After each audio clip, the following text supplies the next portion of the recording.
네, 계속 보도록 하겠습니다. 자, 다음에 나오는 내용은 이 해외 직접 투자에 대한 어떤 관점입니다. 정치적인 이념이에요. 그러니까 이 해외 직접 투자를 어떻게 바라볼 것인가, 그런 것과 관련된 겁니다. 그래서 여기 강의 자료에 나와 있는 것처럼 첫 번째 관점은 급진적 이념이다. radical view다.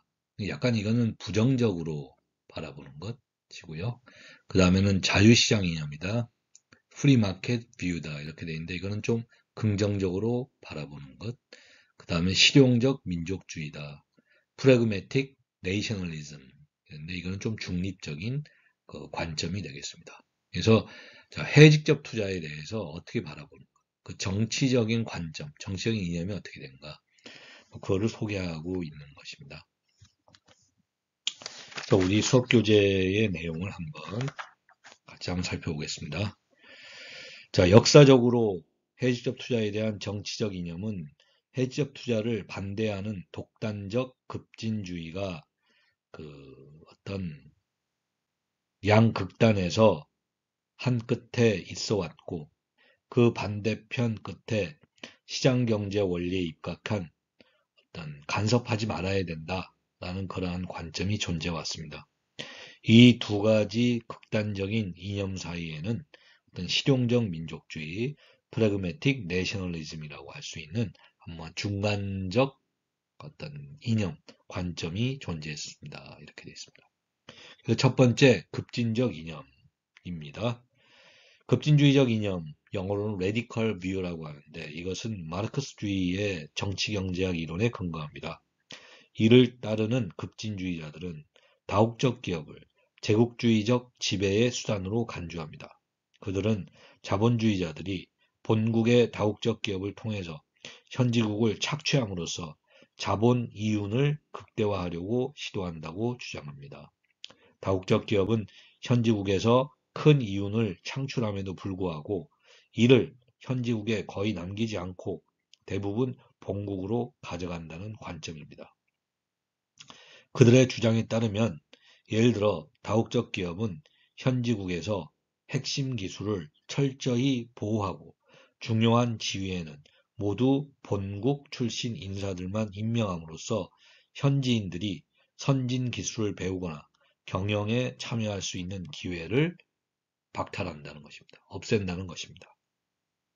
그 결과 다국적 기업들의 해외 직접 투자는 개발도상국을 계속해서 낙후된 상태, 가난한 상태에 머물게 하고 나아가 선진 자본주의 경제에 대한 개발도상국 경제의 종속성을 증대시킵니다. 크게 만든다는 것입니다. 그러므로 이 관점은 모든 국가가 해외 직접 투자를 받아들여서는 안 된다는 극단적 결론에 도달합니다. 그 이유는 다국적 기업들이 경제 발전의 수단이 아니라 경제 지배의 수단이 되기 때문입니다. 이 관점은 또한 이미 국내에서 활동 중인 다국적 기업들은 즉시 국유화될 필요가 있다고 주장합니다. 여기서 국유화된다는 말은 국내에서 하고 있는 다국적 기업, 외국 기업들의 뭐 생산 시설이나 자산이나 이런 거를 국유화해야 된다는 거예요. 그러니까 그런 외국 기업들이 진출한 국가가 소유해야 된다는 것입니다. 그런 주장인 거죠, 이게. 예. 1945년부터 1980년대에 걸쳐 이러한 급진주의적 이념은 세계 경제에 막대한 영향을 미쳤습니다. 1989년에서 1991년 사이에 붕괴됐다는 말은 해체됐다는 말이죠. 동유럽 공산주의 국가들은 모두 해외 직접 투자를 거부했습니다. 비슷하게 중국, 캄보디아, 쿠바 등과 같은 다른 공산주의 국가들도 모두 해외 직접 투자를 원칙적으로 반대했습니다. 하지만 중국은 1970년대부터 해외 직접 투자를 허용했죠. 특히 아프리카의 많은 신생 국가들은 독립 직후 외국인 소유 기업들을 국유화하면서 외국인 기업들의 여러 가지 뭐 생산시설이나 자산 이런 것들을 국유하면서 국가가 소유, 그 진출한 국가가 소유해버리는 거죠. 그렇게 하면서 급진주의적 이념을 받아들였습니다. 공산주의 국가들 외에도 민족주의 성향이 강한 국가들은 급진주의적 이념을 따르는 경향이 있었습니다. 예를 들어 이란과 인도는 모두 해직적 투자를 금지하고 많은 외국인 소유 기업들을 국영화했습니다. 진출한 국가, 곧 이란과 인도 국가가 소유해버렸다는 거예요. 그러한 외국인 기업들의 어떤 자산이나 생산시설 이런 것들을요. 이란은 특히 흥미로운 경우였는데 그 이유는 이 국가의 이슬람 정부가 마르크스주의를 거부하면서도 다국적 기업들의 해직적 투자를 제국주의적 지배수단으로 보는 급진주의적 관점을 채택하기 때문입니다. 1980년대 말부터 급진주의적 이념은 전 세계적으로 퇴조하였습니다. 퇴조하였다는 말은 희미해졌다는 거예요. 없어졌다는 얘기죠. 그 이유는 크게 세 가지였습니다. 첫째는 동유럽 공산주의가 붕괴되었고, 둘째는 급진주의적 이념을 채택했던 국가들의 경제가 대부분 침체를 겪으면서 해직적 투자 유치가 해직적 투자를 하는 것이 외국 기업의 해직적 투자를 받아들이는 것이 경제 발전에 좋은 촉진제가 될 수 있다, 도움이 될 수 있다는 인식이 확산되었으며, 마지막으로 자본주의를 채택한 개발도상국이죠. 예를 들면 뭐 싱가포르, 홍콩, 대만 등의 경제적 성과가 급진적 이념을 채택한 국가들보다 월등히 높았다는 것입니다. 이렇게 되어 있습니다. 교수님이 더 설명 안 하겠습니다. 수업 교재 내용이 좀 잘 설명되어 있어요. 자, 두 번째는 자유시장 이념입니다. 이건 좀 긍정적으로 바라보는 관점이죠. 프리마켓 뷰입니다. 자유시장 이념은 아담 스미스와 데이빗 리카르도의 고전적 경제 이론과 무역 이론에 그 뿌리를 두고 있습니다. 기반을 두고 있다는 거죠. 기초를 두고 있다는 겁니다. 해직적 투자에 대한 내부화 이론은 또한 이러한 관점을 위한 보다 확고한 이론적 토대, 기초를 제공합니다. 자유시장 이념에 따르면 국제적 생산활동은 각국이 가진 비교 우위에 근거하여 국가들 간에 배치되어야 합니다.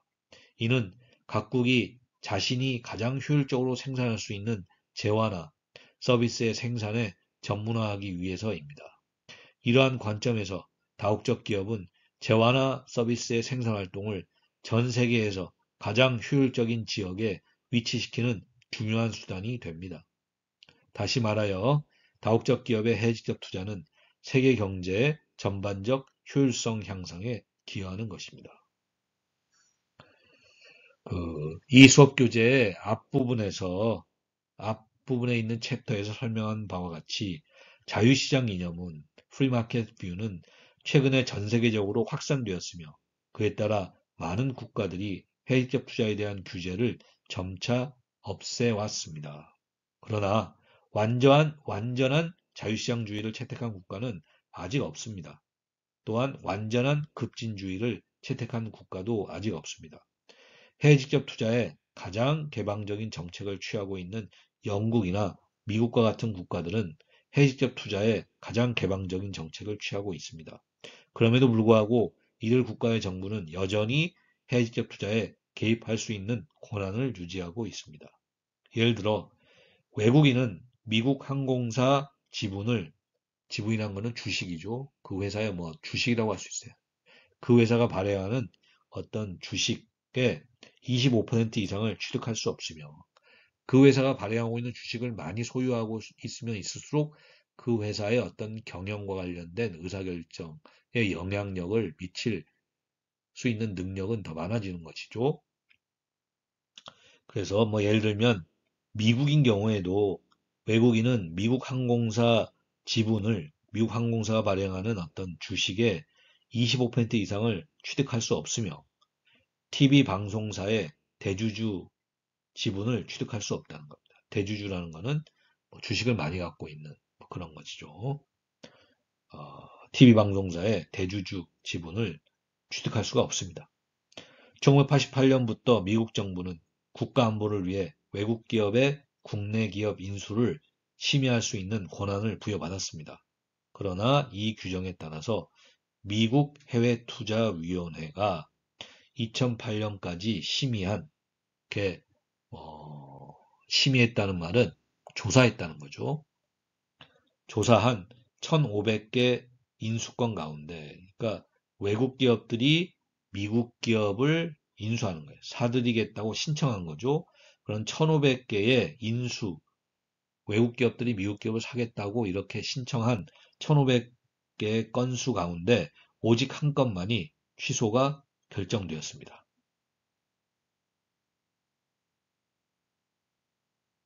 그것은 1990년대 초 시애틀 소재 비행기 부품 제조업체에 대한 중국 기업의 인수 시도였습니다. 이렇게 됐다는 거예요.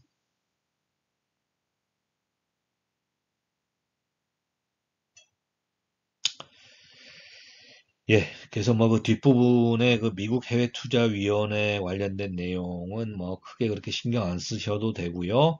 전반적으로 그러니까 뭐 이 자유시장 이념, 해지적 투자를 긍정적으로 바라보는 이 관점이 근래 한 30년 정도 크게 확산되긴 했는데 여전히 미국이나 영국 같은 그 경제 선진국에서도 어떻게 돼요?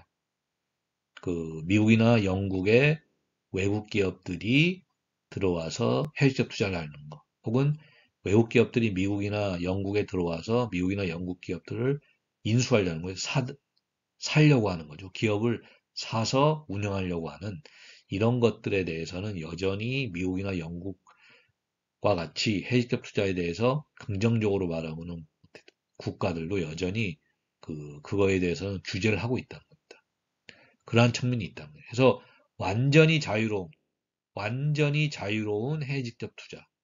그러니까 뭐 외국 기업이 우리나라에 들어와서 해외 직접 투자를 하는 것에 대해서 완전히 자유롭게 허용하는 뭐 그러한 것은 지금도 거의 없다는 거예요. 그러니까 어떤 미국이나 영국 같이 해외 직접 투자에 대해서 많은 허용을 하는 국가들도 이렇게 정부가 개입해서 규제할 수는 있다는 것입니다. 뭐 그러한 걸 설명하고 있는 거예요. 하지만 전반적으로 이제 미국이나 영국 같은 뭐 이런 국가들 중심으로 해서 해외 직접 투자에 대해서 긍정적인 관점이죠. 이러한 것들이 전반적으로 근래 한 30년도 계속 전 세계에 확산되어 왔던 것은 사실입니다. 자, 그 다음에 세 번째는 중립적 관점이다. 이렇게 돼서 실용적 민족주의입니다. 이것은 무엇인가? 실용적 민족주의입니다. 자, 현실 세계에서 많은 국가들은 해외 직접 투자에 대해서 극단적인 급진주의적 정책이나 완전한 자유시장 정책을 추구하기보다는 실용적 민족주의, 프라그매틱 내셔널리즘으로 가장 잘 표현될 수 있는 정책을 채택하고 있습니다. 실용적 민족주의 관점은 해외 직접 투자가 이익과 비용을 모두 가져다 줄 수 있다는 점에 주목합니다. 해외 직접 투자는 현지국의 자본, 기술, 스킬, 뭐 자본 기술, 그리고 어떤 일자리 등을 제공함으로써 경제 발전에 기여하지만 그러한 혜택에는 불가피하게 비용이 따릅니다. 예를 들어 외국 기업은 국내 사업을 통해서 많은 이윤을 획득하고 이를 본국으로 송금할 수 있습니다.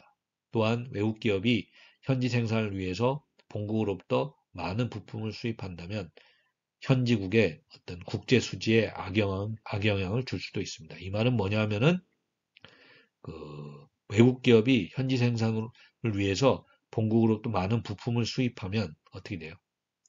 현지국의 국제 수지에 악영향을 준다. 이 말은 뭐냐 하면은 그러니까 일반적으로 어떤 국가가 있는데 그 국가에 존재하고 있는 기업이 어떤 제품을 외국으로 판매하면 그게 수출이 되고 그 국가에 존재하고 있는 기업이 외국으로부터 어떤 제품을 수입하면 수입이 되는데 전반적으로는 수입보다는 수출이 많은 게 더 경제에 바람직한 거죠.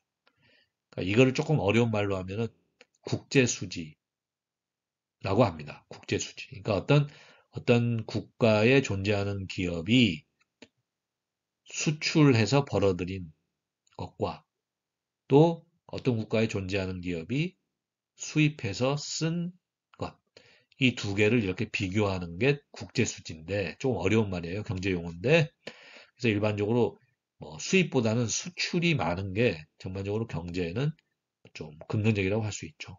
그런데 외국 기업이 특정 국가에 들어와서 어떤 제품 경제 활동을 하니까 외국 기업이 특정 국가에 들어와서 현지 생산을 하기 위해서 그 외국 기업의 본국으로부터 많은 어떤 제품 생산을 위해서 부품을 수입하게 되죠. 그러면 어떻게 돼요?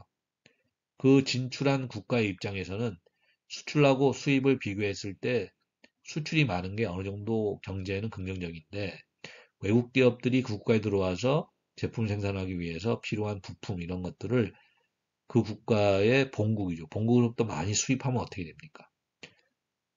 그 진출한 국가 입장에서는 수입 부분이 많아지는 거죠. 수입 부분의 금액이 많아지니까 그 국제 수지, 수출과 수입을 비교하는 국제 수지라는 그 경제 어떤 뭐 용어라 할까요? 뭐 그러한 측면에서는 불리해진다.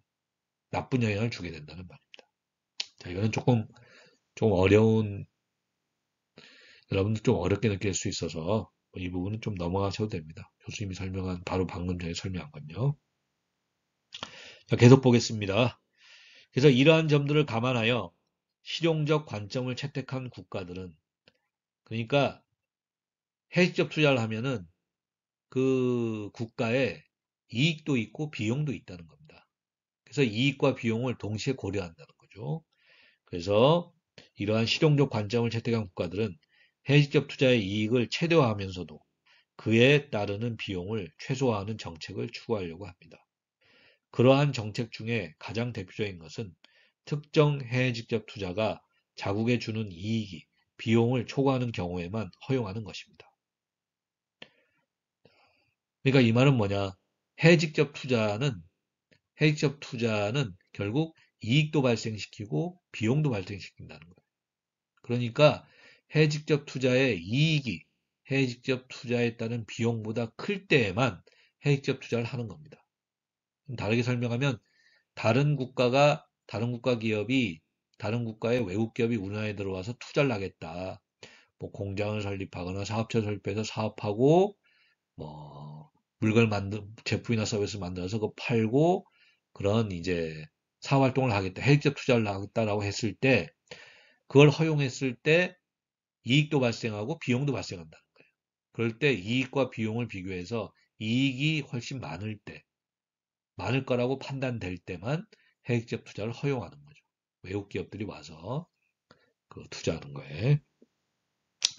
뭐 그렇게 보시면 되겠습니다. 그렇게 보시면 되겠습니다.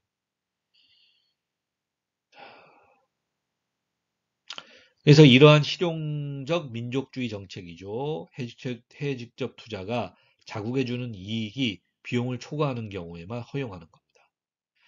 이러한 실용적 민족주의 정책은 일본에서 좋은 사례를 찾아볼 수 있습니다. 1980년대까지 일본은 아마도 실용적 민족주의를 가장 철저히 추구한 국가였을 것입니다.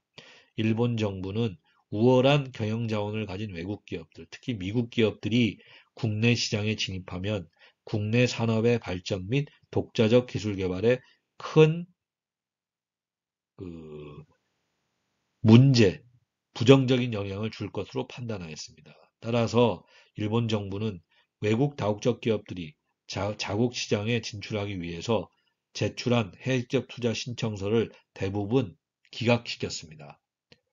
받아들이지 않았다는 거죠. 외국 기업의 해외적 투자를. 하지만 자, 하지만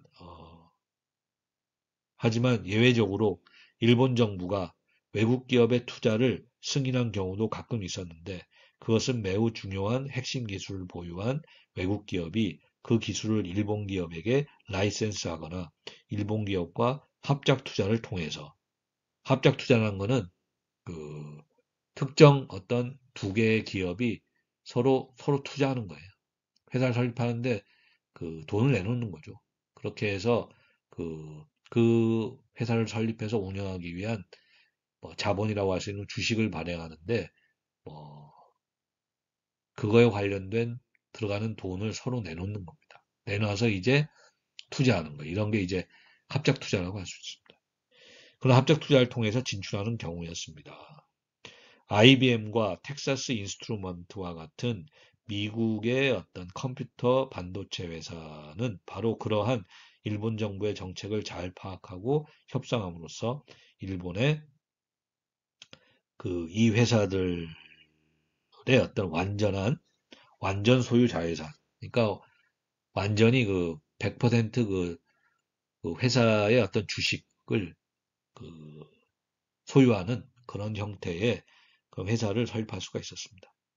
일본 정부는 이 두 첨단 기업의 진출이 일본 경제에 주는 잠재적 혜택이 그 잠재적 비용보다 클 것이라고 판단했기 때문입니다. 이렇게 되어 있습니다. 그렇게 하고 또 실용적 민족주의의 또 다른 양상은 세제 혜택이나 어떤 세금과 관련된 혜택이나 보조금 제공을 통하여 자국에게 이익이 되는 해직적 투자를 적극적으로 유치하려는 해직적 투자를 적극적으로 받아들이려는 경향입니다. 돼 있죠. 뭐 예를 들어서 EU, 유럽연합 회원국들은 가끔 미국 기업이나 일본 기업의 대규모 해외적 투자를 자국에 유치하기 위해서 받아들이기 위해서 세제 혜택, 세금 혜택과 보조금 지급을 통해서 서로 경쟁하는 모습을 보입니다. 영국은 이러한 정책을 통하여 성공적으로 일본 자동차 회사들의 유럽 투자를 유치하였다, 받아들였다 하는 것입니다. 닛산이나 도요타 그리고 혼다는 현재 영국의 대규모 자동차 조립 공장들을 설립하고 이를 통해서 유럽 시장을 공략하고 있습니다. 이 공장들은 고용 창출과 어떤 무역 수지 개선, 무역 수지 개선이라는 것은 일반적으로 수출 금액이 수입 금액보다 많으면은 경제에 일종의 일단은 이제 긍정적인 영향을 미칠 가능성이 높죠. 그래서 그럴 때 무역 수지가 좋다 그렇게 얘기하는데 그런 무역 수지를 그렇게 좋게 하도록 수출이 수입보다는 더 많도록 할 것을 통해서 영국 경제에 분명한 기여를 하고 있다는 것입니다.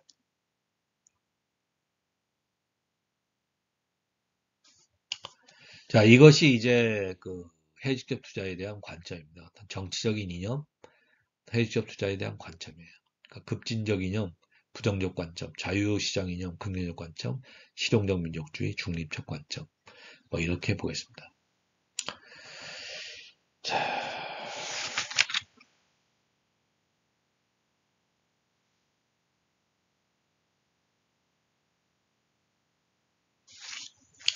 그렇게 하고 그다음에 이제 그 부분의 이념적 변화다. 이러한 해외적 투자에 대한 관점, 어떤 정치적 이념과 관련한 어떤 최근의 어떤 전 세계적인 변화의 추세도 설명하고 있는데 전반적으로는 어때요? 전반적으로는 급진적 이념, 부정적인 관점보다는 자유시장 이념, 긍정적 관점이 늘어나고 있죠. 늘어가고 있습니다.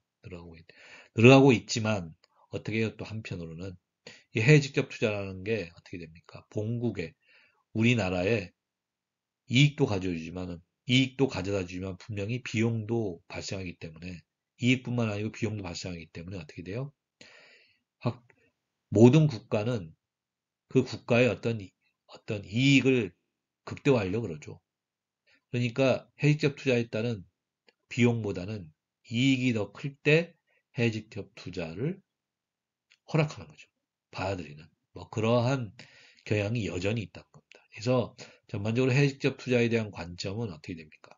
급진적 이념, 부정적 관점은 줄어들고 자유시장 이념, 긍정적 관점은 전 세계적으로 늘고 있지만 여전히 해외적 투자는 그 어떤 국가에 대해서 이익도 발생시키고 비용도 발생시키기 때문에 전반적으로 각 국가들이 이익 비용보다는 이익이 더 클 때 해외적 투자를 받으려고 하는 그런 경향이 여전히 강하게 나타난다는 것입니다.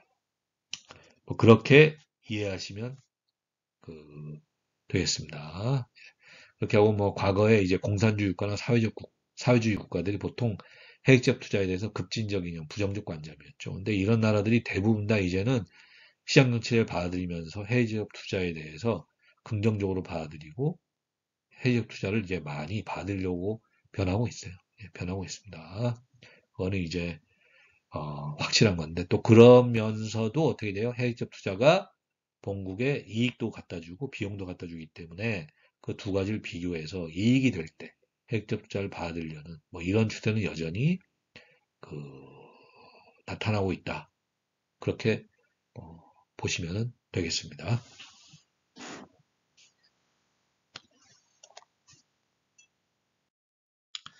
자, 그 다음에는 이 해외적 투자 부분의 마지막입니다. 마지막 부분이에요. 그래서 이 해외적 투자는 그, 그 국가의 이익과 비용을 가져다 준다는 거예요. 이익도 발생시키지만 비용도 발생시킵니다. 그래서 해외적 투자가 우리 국가에게 어떤 이익을 가져주고 어떤 비용을 가져오는지 그거를 잘 비교해서 비용보다는 이익이 높을 때 해외 직접 투자를 그 허용하고 실행하게 되죠. 그래서 해외 직접 투자가 갖고 오는 이익과 비용이라는 것, 이러한 것들을 잘 파악할 수가 있어야 됩니다. 있어야 돼요. 정부의 경제 정책에서도 그렇고 또 개별 기업 단위에서도 해외 직접 투자를 할 것인가 말 것인가 하면 어느 국가에 할 것인가 이런 걸 결정할 때 분명히 이익도 있지만 또 비용도 있다는 거예요. 그러니까 이러한 이익과 비용이라는 거를 잘 비교해서 비용보다는 이익이 더 높을 때 해외 직접 투자를 하는 것이 그리고 해외 직접을 허용하는 것이 훨씬 더 경제적으로 바람직하다는 것입니다. 그래서 이제 해외 직접 투자의 어떤 이익과 비용을 봤을 때 먼저 현지국의 입장에서의 이익과 비용이 있고 그 다음에는 이제 본국이죠. 본국에서의 이익과 비용이 있습니다. 자, 이 말은 무슨 말인가? 해외 직접 투자를 할 때 현지국의 이익과 비용이란 건 뭐예요? 현지국, 그러니까 해외 직접 투자를 받아들이는 국가 입장에서 예를 들어서 한국을 기준으로 했을 때 한국의 베트남 기업이 해외 직접 투자를 한다. 혹은 미국 기업이 투자를 한다. 이렇게 했을 때 한국의 입장에서 현지국 입장에서 해외 직접 투자를 받아들이는 그 국가 입장에서 나타나는 이익과 비용이 있다는 것입니다. 그때 그 현지국은 한국은 이익과 비용 중에서 이익이 클 때 해외 직접 투자를 받아들이게 되겠죠. 그 얘기입니다. 그리고 그 다음에 본국의 이익과 비용이 발생해요. 이 말은 뭐냐? 한국의 베트남 기업이 투자하거나 또는 미국 기업이 투자할 때 베트남 본국, 그 베트남 기업의 본국 베트남, 그리고 미국 기업의 본국 미국 입장에서 그런 자국의 기업들이 해외에 투자할 때 그 본국이 갖게 되는 이익과 비용이 있습니다. 그때도 마찬가지로 비용보다는 이익이 더 높을 때 베트남이나 미국이 베트남이나 미국의 기업들이 자국의 기업들이 해외에 그러니까 뭐 여기서는 한국이죠. 한국에 투자하는 것을 허용하고 그렇게 해야 되겠죠. 그래서 우리 수업 교재에 뭐 여러 가지를 설명하고 있는데 첫 번째는 뭡니까? 현지국의 이익을 먼저 보면 해외적 투자를 받아들이는 국가 입장에서죠. 먼저 고용이 창출될 것입니다. 고용이 창출된다는 거예요. 고용이 창출됩니다. 그러니까 일단 일자리가 창출되겠죠.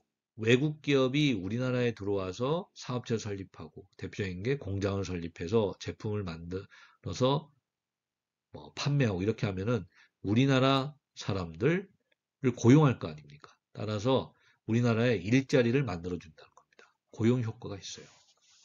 이러한 이점이 있고요. 자, 그 다음에는 이제 자원 이전 효과입니다. 자, 이거는 무슨 얘기하면은 자, 외국 기업들이 우리나라에 들어와서 사업체 설립하고 공장을 설립해서 제품을 만들고 판매한다. 이렇게 했을 경우에 어떻게 됩니까? 우리나라 기업들이 아직 개발하지 못한 기술이나 또는 뭐 효율적인 경영 기법 그리고 자본, 돈 이러한 것들을 그 이전받을 수가 있다. 이전받을 수가 있습니다. 그래서 현지국, 우리나라의 어떤 그런 경제 발전에 기여할 수가 있다는 겁니다. 경제 발전에 기여할 수가 있다. 그러니까 외국의 선진국 외국 기업들이 우리나라에 들어와서 뭐 공장을 설립해서 제품을 만들고 판매하고 이러는 과정에서 어떻게 돼요?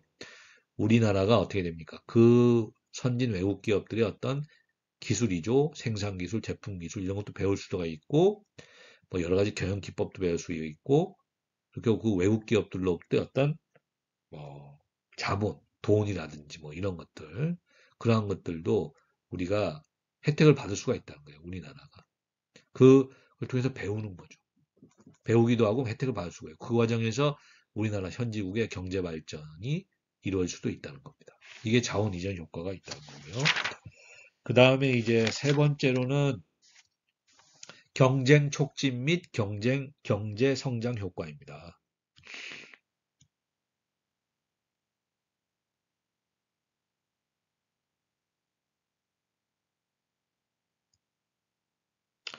자, 이 말은 무슨 말인가? 이 말은 이제 그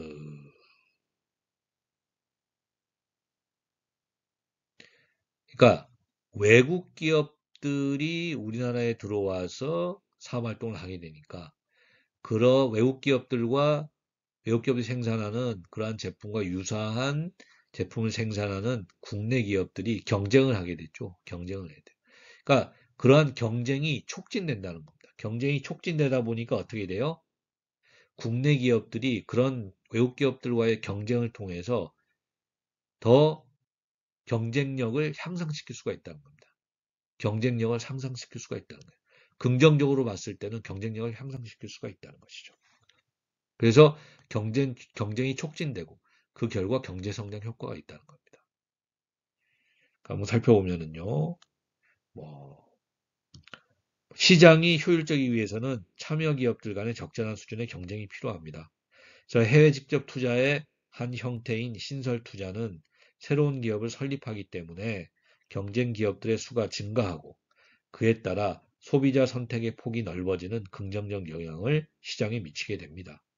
국내 시장에서의 경쟁 증가는 또한 제품 가격을 낮추는 효과가 있으므로 소비자들의 복지가 향상됩니다. 소비자들이 이익을 얻게 되죠.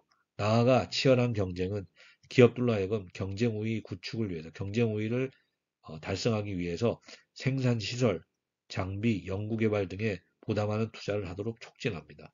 그 결과 장기적인 생산성 향상, 제품과 프로세스 혁신, 보다 빠른 경제 성장 등이 이루어질 수가 있다는 겁니다. 있다는 거예요.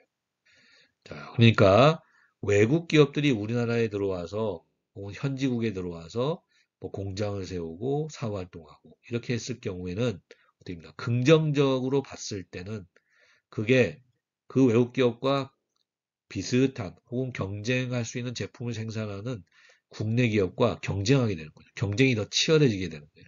그래서 그런 경쟁이 촉진되고 경쟁이 치열해지면 그게 긍정적인 영향을 미치면 어떻게 됩니까?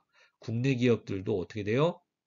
국내 기업들도 그러한 외국 기업들과 경쟁해서 생존하기 위해서 여러 가지 생산시설, 장비, 연구개발 이런 거에 더 많은 투자도 하고 그 결과로 생산성도 향상되고 제품이나 뭐 어떤 생산과 관련된 프로세스의 혁신, 보다 빠른 경제 성장 그 결과로 그런 것까지 발생할 수가 있다는 겁니다. 자, 하지만 이런 이익만 있는 게 아니에요. 이익만 있는 게 아니고 해직적 투자를 현지국이 받아들인 경우에는 비용도 발생합니다. 코스도 발생돼요. 코스도 발생되는데요. 첫 번째는 외국 기업이 우리나라에 들어와서 해직적 투자, 공장도 세우고 제품도 만들고 사업 활동하는 경우에 오히려 그게 부정적인 영향을 미쳐서 경쟁이 저하됩니다. 오히려 경쟁이 더 저하된다. 저하된다는 말은 줄어든다는 말입니다. 그런 효과가 발생할 수 있게 됩니다. 이 말은 무슨 말인가? 자, 그 현지국의 정부는 그 외국 기업이 현지국의 그 국내 기업들보다 더 많은 경제적 영향력을 가지게 될 걸 걱정하게 된다는 겁니다. 해외적 투자를 허용하면. 거대한 자본을 가진 외국 기업들, 다국적 기업들은 그들의 자회사에, 그러니까 해외에 진출한 그런 그 자회사죠. 그 다국적 기업의 그런 자회사입니다. 해외 진출한 그 계열사죠. 그러한 자회사에 막대한 자본을 투입하여 국내 시장들을, 국내 기업들을 시장에서 몰아내고 독점적인 시장을 구축할 수 있는 능력을 가지고 있습니다. 독점 시장이 형성되면 다국적 기업은 경쟁 시장에서 형성되는 가격보다 높은 가격에 제품을 공급할 수 있게 되고, 이는 궁극적으로 현지국의 경제적 복지에, 경제적 상황에 악영향을 미칠 수 있습니다. 이러한 우려는 보통 선진국보다 개발도상국에서 크며, 또한 현지국이 보유하고 있는 경쟁력 있는 기업들의 수가 적을수록 나타나기 쉽다는 것입니다. 그러니까 이 말은 그 아까 우리가 현지국의 이익과 비용에서 이익에서 경쟁이 촉진되고 경제 성장 효과가 나타난다는 거에 반대되는 현상도 나타날 수가 있다는 거예요. 이게 무슨 말인가? 그러니까 일반적으로 어떤 뭐 개발도상국이나 이런 국가가 그 선진국의 외국 기업들이 해외적 투자를 허용했을 경우에 그 선진국의 외국 기업들이 그 개발도상국에 진출해서 어떤 공장을 설립하고 제품을 만들고 판매하고 이렇게 했을 경우에 그 개발도상국이나 이런 국가의 국내 기업은 그 선진국 외국 기업들, 다국적 기업의 그 자회사죠. 그 기업에 비해서 경쟁력이 많이 떨어진다는 겁니다. 많이 떨어지기 때문에 오히려 그 국내 시장이, 현지국의 국내 시장, 외국 다국적 기업의 해외적 투자를 허락한 그 개발도상국의 국내 시장이 그 다국적 기업, 해외 다국적 기업의 외국 기업, 그 자회사에 지배당할 수가 있다는 거예요. 지배당할 수가 있다는 겁니다.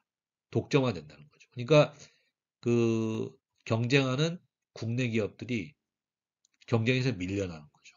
밀려나는 겁니다. 해외적 투자를 허용하면.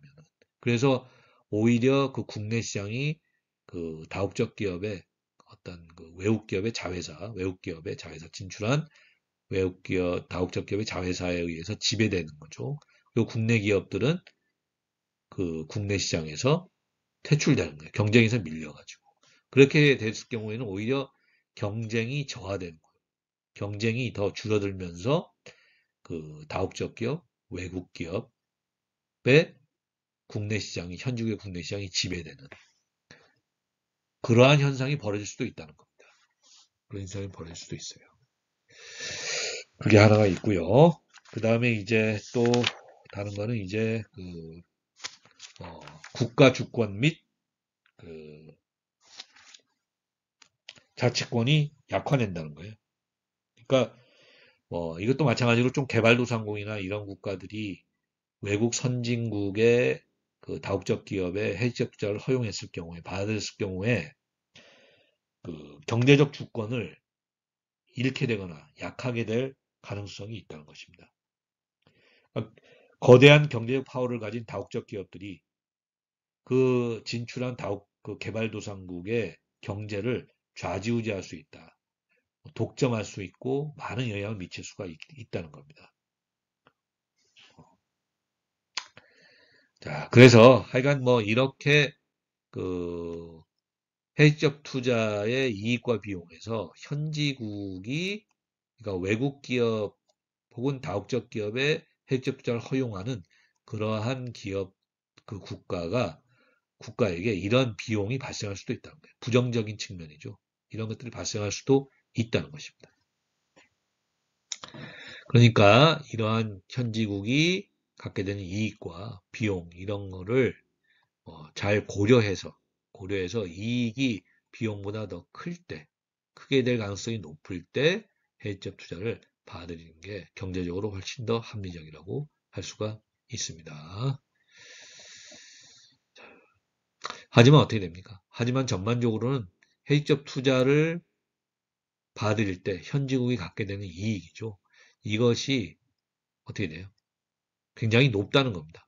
높기 때문에 어떻게 돼요? 이 비용보다 이익이 높기 때문에 세계 각국이 어떻게 돼요? 해외적 투자를 더 많이 받아들이고 있는 거죠. 개방 정책, 오픈 정책, 오픈 팔러시, 개방 정책을 통해서 다른 국가, 선진 국가의 선진 기업들, 다국적 기업들이 우리나라에 들어와서 공장을 설립해서 제품을 생산, 판매하는 이런 해외적 투자를 더 많이 받아들이고 있다는 것입니다. 그러니까 이 이익이라는 것이 굉장히 크다. 뭐 이런 식으로 얘기할 수 있겠죠. 그러니까 전 세계 많은 국가, 과거의 사회주의나 공산주의권 국가들도 오픈 팔러시죠. 개방 정책을 펼치면서 선진 서구 국가들의 다국적 기업, 외국 기업들, 해외 기업들을 허용하는 거 아니겠습니까? 그렇죠. 하지만 이러한 비용이라는 측면도 분명히 발생할 수 있다는 걸 우리가 기억을 해야 될 것입니다. 자, 그 다음에 마지막입니다. 마지막이에요. 자, 이번에는 해외 직접 투자를 했을 경우에 본국입니다. 본국도 역시 어떤 이익이나 비용을 갖게 됩니다. 이 말은 무슨 말인가? 한국으로 치면은 한국 기업들이 해외 시장에 진출해서 공장을 설립하고 직접 사업체를 설립해서 사업을 한다. 이렇게 했을 경우에 한국이라는 본국, 한국 기업의 그 본국, 한국이 얻게 되는 이익이나 비용이 어떤 것이 있는가. 이런 거를 우리가 살펴볼 수 있다. 첫 번째 이익은 뭡니까?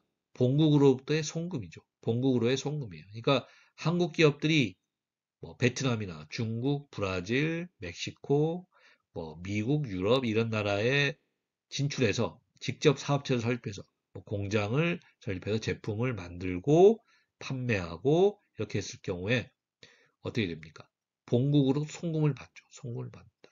그러니까 한국 기업들이 해외에 나가서 돈을 버는 겁니다. 돈을 벌어오는 거예요. 돈을 벌어오는 겁니다.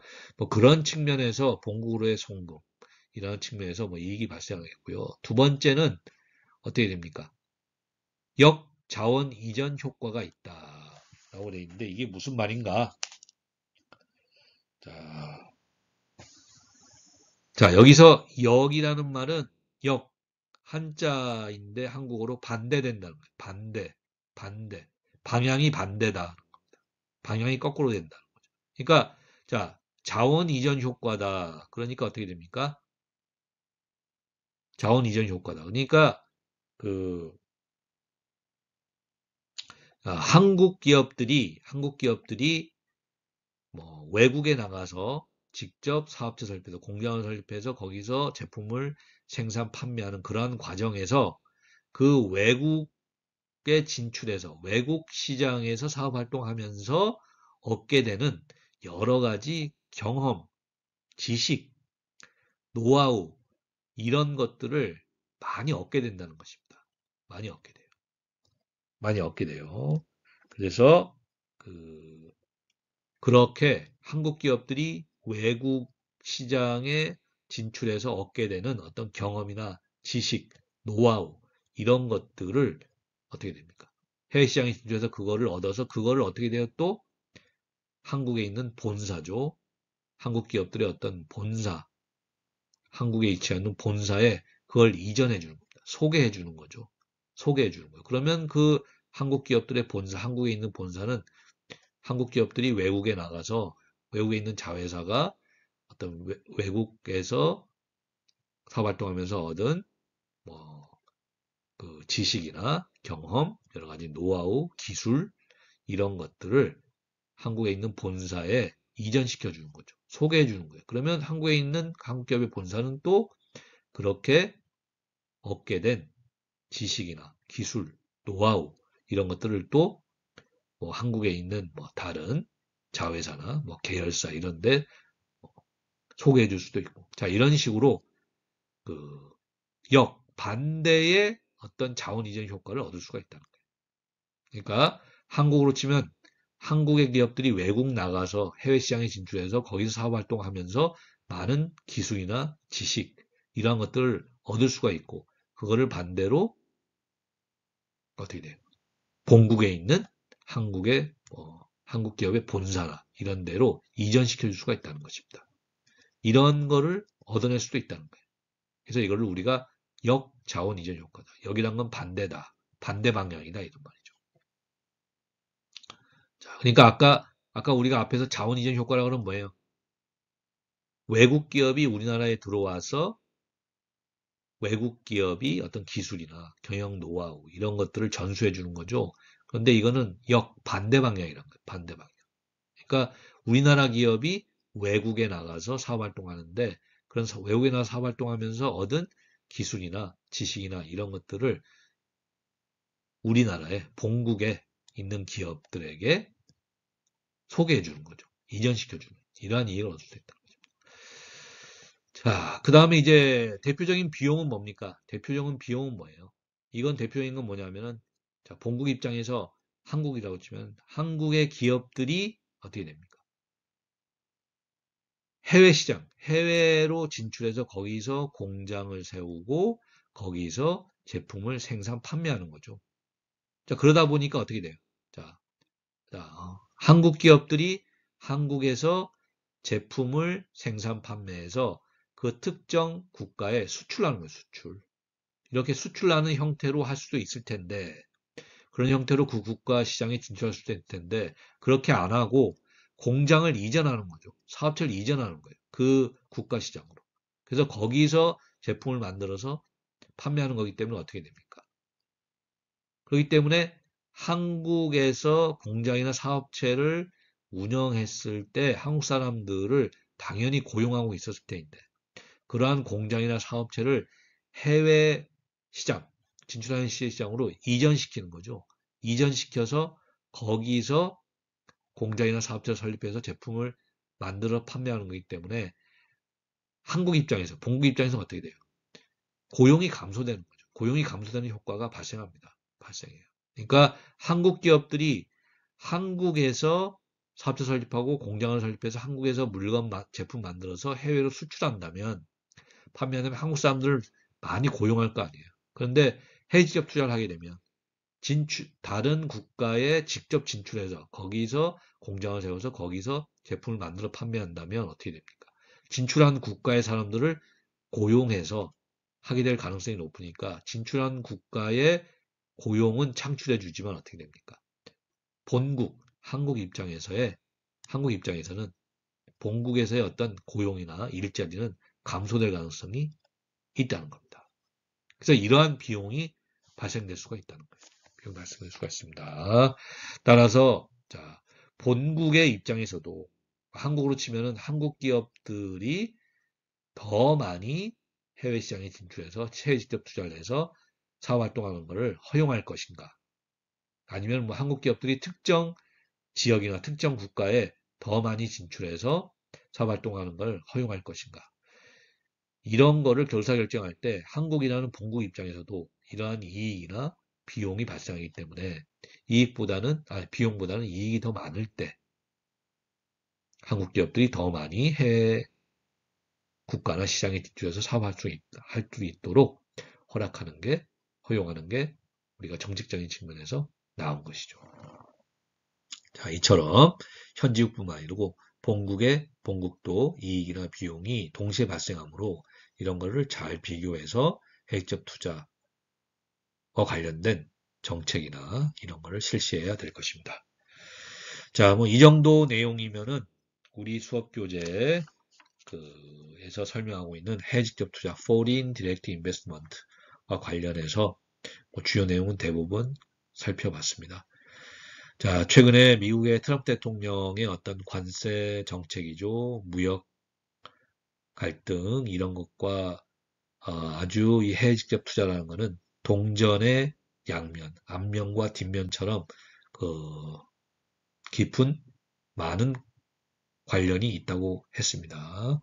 그래서 우리가 수업 시간에 그 무역 이론 또 무역 이론뿐만 아니고 이 해외 직접 투자 이론이나 이 부분도 최근에 미국의 그 트럼프 대통령 어떤 관세 정책 그리고 전 세계 어떤 무역 갈등 이런 것과 관련해서 많은 연관이 있는 부분이에요. 현상적으로 우리가 세계 뉴스에 많이 나오고 있는 그러한 현상들에 깔려 있는 배경이 되고 있는 이유나 원리가 무엇인지 그거를 이해하는데 많은 도움을 주는 부분이라고 할 수 있겠습니다. 자, 그래서 자, 이번 주 국제영어론 강의 동영상은 여기서 마치도록 하고요. 간단하게라도 짧게라도 그 복습 메모를 작성해서 강의 동영상을 보고 난 다음에 간단하게라도 짧게라도 복습 메모를 작성해서 제출해 주세요. 예, 이번 주도 강의 동영상 보느라고 모두 수고 많이 하셨습니다. 예, 감사합니다.